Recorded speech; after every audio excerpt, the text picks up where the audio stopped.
Voilà. Si vous faites la version seule, donc introspective, vous vous tirez vous-même les cartes. Donc vous prenez une carte au hasard, ça tombe sur spiritualité, développement personnel. À ce moment-là, vous avez votre petit carnet. Où est-ce que je l'ai mis, le carnet? Où est-ce qu'il est? Il est dans la boîte. Voilà.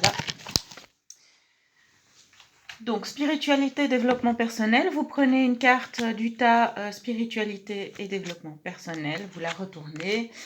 Elles sont mélangées. Hein. Et à ce moment-là, vous avez votre carnet. Vous allez dans la partie spiritualité, qui est le numéro 3. Voilà. Par hasard. J'y suis presque. Allez, allez, allez, allez. Voilà. Et vous avez ici les questions reprises dans le cahier. Et après, vous avez donc suffisamment de place pour y répondre. Je vous conseille de répondre peut-être à part ou de répondre avec un crayon. Parce que vous n'avez qu'un seul carnet. Donc ici par exemple vous avez donc comme j'ai dit les citations et les questions y afférentes.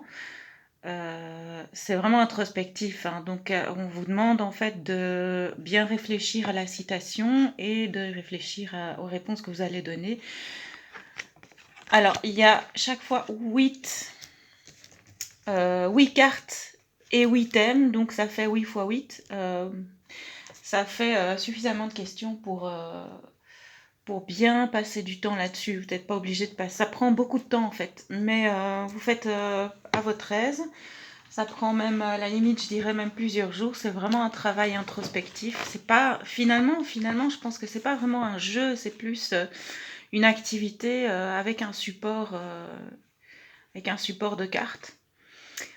Si vous le faites en individuel, en tout cas. Alors, ce qui est génial, c'est que ça vous donne des thèmes de réflexion sur la vie, sur vous-même, etc. À partir desquels vous pouvez commencer à écrire. Et gardez le carnet. Une fois que vous avez terminé l'activité, ce qui est intéressant, c'est de programmer une nouvelle session, mais genre 6 mois, 1 an plus tard. Et de refaire les mêmes questions et de mesurer le chemin parcouru entre les différentes réponses. Voilà. Donc ça, c'est pour la partie individuelle. Pour la partie jeu ensemble, bon, on verra comment ça se passe, mais c'est plus ou moins le principe, c'est d'initier la conversation autour de cartes, autour des thèmes en question. Et je pense que ce qui sera intéressant, c'est de le faire en intergénérationnel, c'est-à-dire plusieurs personnes de générations différentes autour de la table pour parler de sujets de société, de sujets personnels. Voilà. Voilà. Ça a l'air intéressant. C'est un outil à tester.